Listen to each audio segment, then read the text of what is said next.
No Damon Wayne.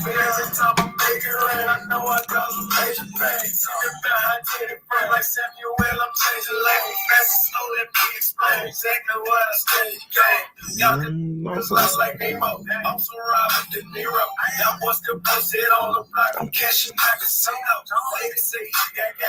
I just say thank you, Jesus.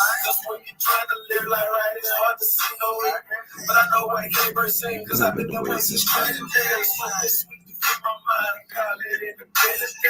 What up, my guys? Welcome to another show, man. Wednesday, NBA Talk with Jay, man. Last show before the NBA All-Star break, man. I hope everybody's doing well. Hope y'all having a good time, all that good stuff, man. I hope that people had a good day yesterday. My day wasn't good yesterday, but that's also why I tell you it's just a few sprinkles, man. So you never know the mindset of these players right before All-Star break. Like I know I'm ready to get there as well. I'm low key like kind of tired of talking about basketball. Just ready for a little break. I mean, I know that the break is coming up.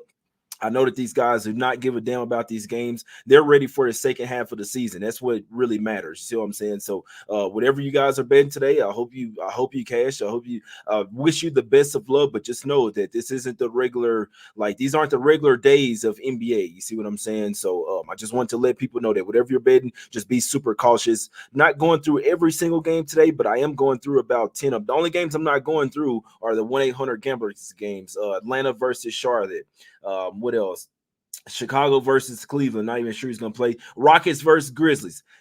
Call the fucking 1-800 number on that one, man. Wizards versus Pelicans. Call the 1-800 number. Gambler on them. See what I'm saying? But if you're looking towards Rockets versus Grizzlies, I mean, just like, what are we doing here, man? But let's get straight to it here. It's all down to business in this one. Let's get straight to it. Let's go over here to the streets of Orlando, the trash-ass fucking streets of Atlanta. Fuck this team, man. Magic land 3.5 at the house versus the Knicks in this one. And this is a real simple game for me. I can only look towards the Knicks. Now, this team is the walking wounded, and they're lipping to the All-Star break. But I always tell you guys the truth. When the refs come out and admit that they've screwed over a team over a win, I don't know if, like, obviously they can't really – I know that the Knicks have, like, protested that game. They're probably not going to overturn it, even though they admitted it. They're not going to do that. What they're going to do is probably give them another game, and it's usually the next game. So while the Magic are like the more healthier team, obviously the Knicks a ton of injuries, and I don't even know if I could even get there with the Knicks if DiVincenzo's out, just because they got so many guys that are out, man. You better wait to see if they get Hardenstein back.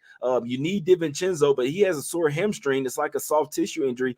If they were smart, they would probably go ahead and let him off this game and to let him rest up rest up through the All-Star break, right? So because you don't want to lose DiVincenzo for the rest of the year, they'll be really bad. But I know the way that the refs work. I know the way the NBA works. And usually after a game, when you get a call like that, usually the team that's the team that I really be giving y'all the sauce here, to be honest with you, man. I really probably shouldn't even be telling people this, but whatever. People don't watch the whole fucking show anyway. But I'll tell you straight up, when you have two teams, one team that wasn't supposed to win the game, and then the other team that was supposed to win it, usually you want to back the team that the refs screwed off that time. You probably want to fade the team that won the game that wasn't supposed to win, and you want to back the team that got screwed off. So that team that's got screwed off would be the Knicks here.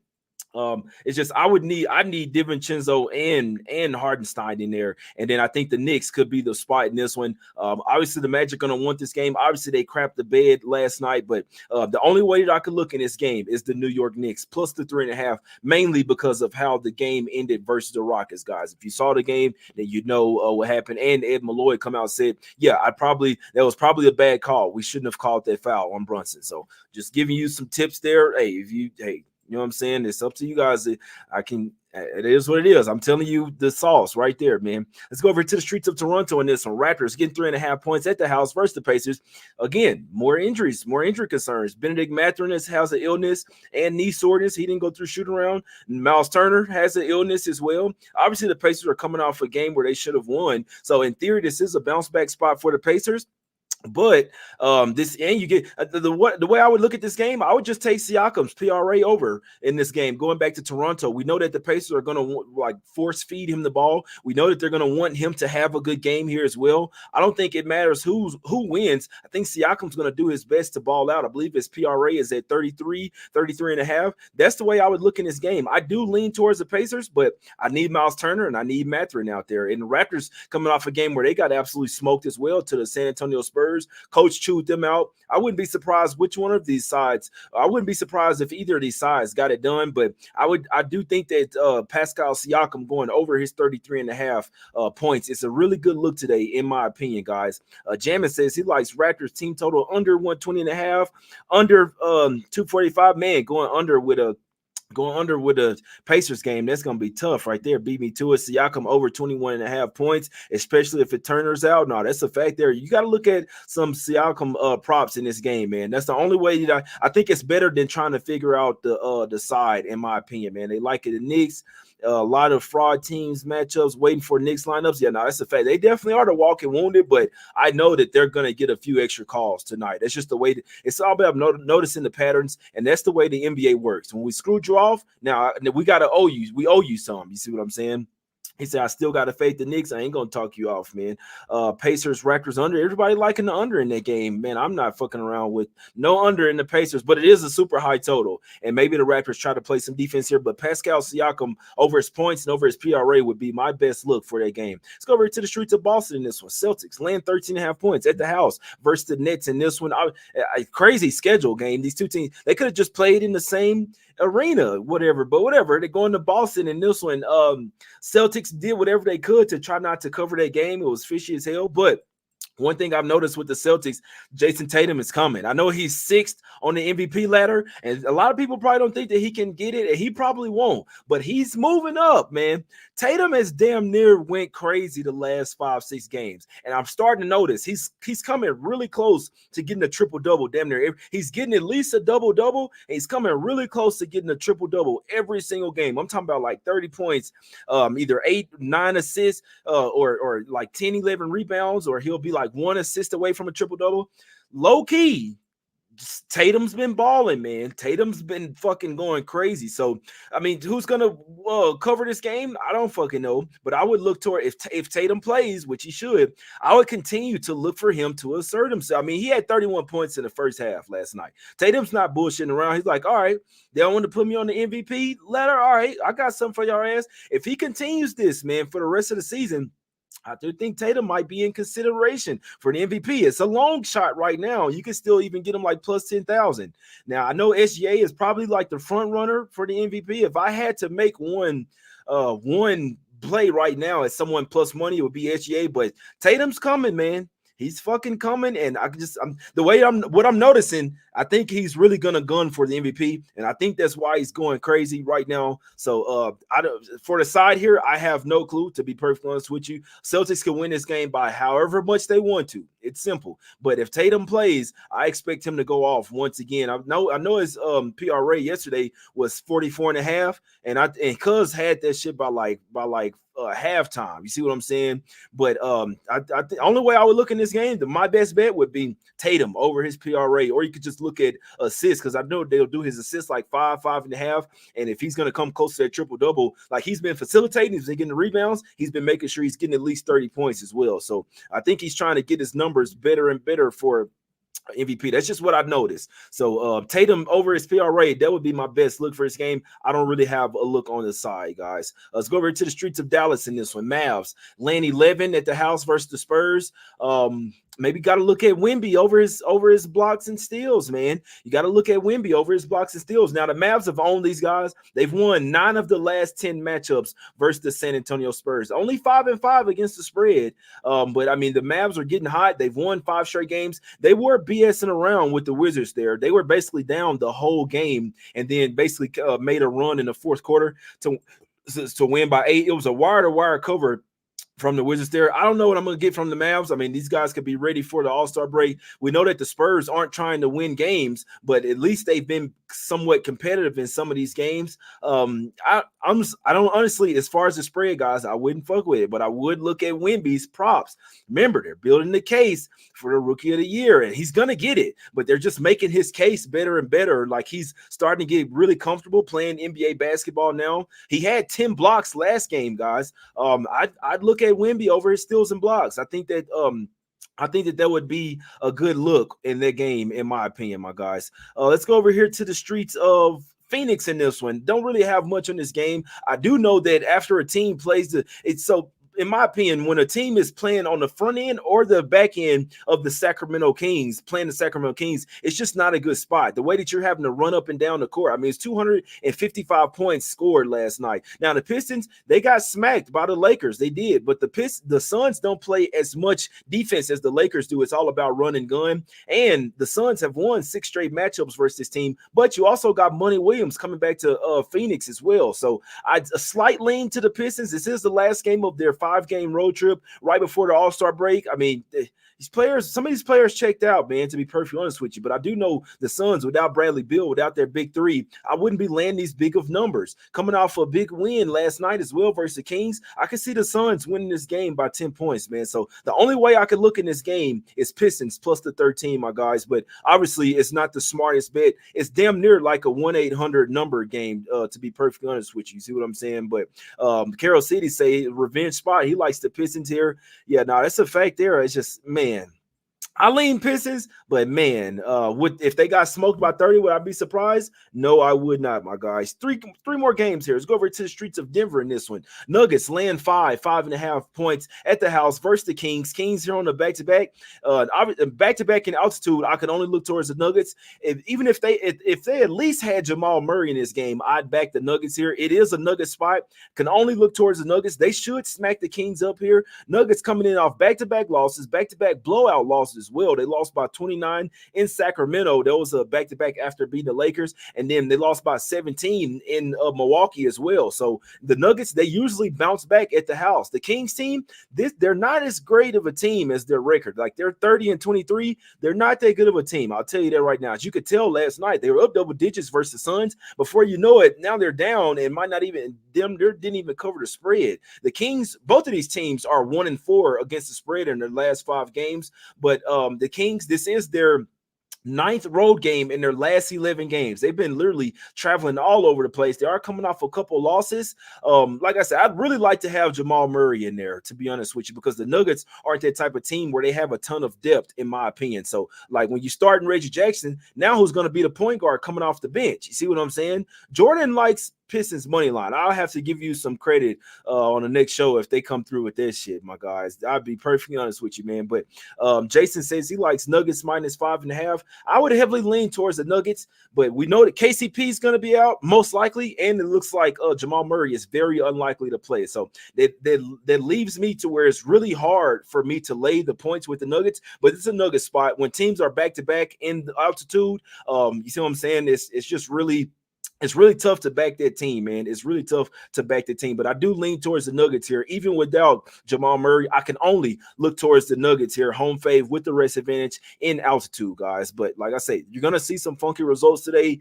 I'm telling you right now, man, you never know what's going to happen. Let's go over to the streets of Utah in this one. Jazz land 5.5 points at the house versus the Lakers. We know no LeBron, no beat writer, but LeBron himself said he's not playing here. This line was at 3 yesterday. It's up to 5.5.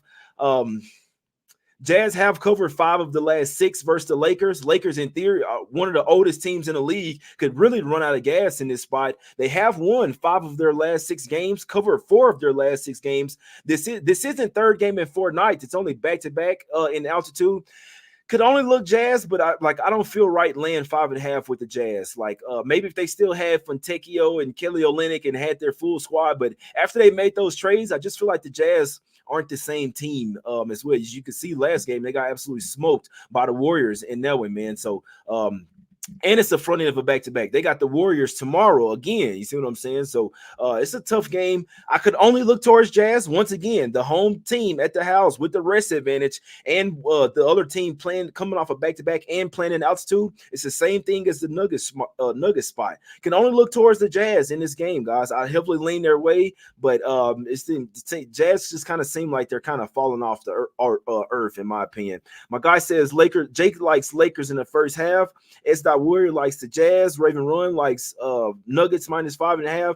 Jazz new lineup is a little sketchy. That's a fact there, Joe. It's almost like, damn, are you finna start to tank or what?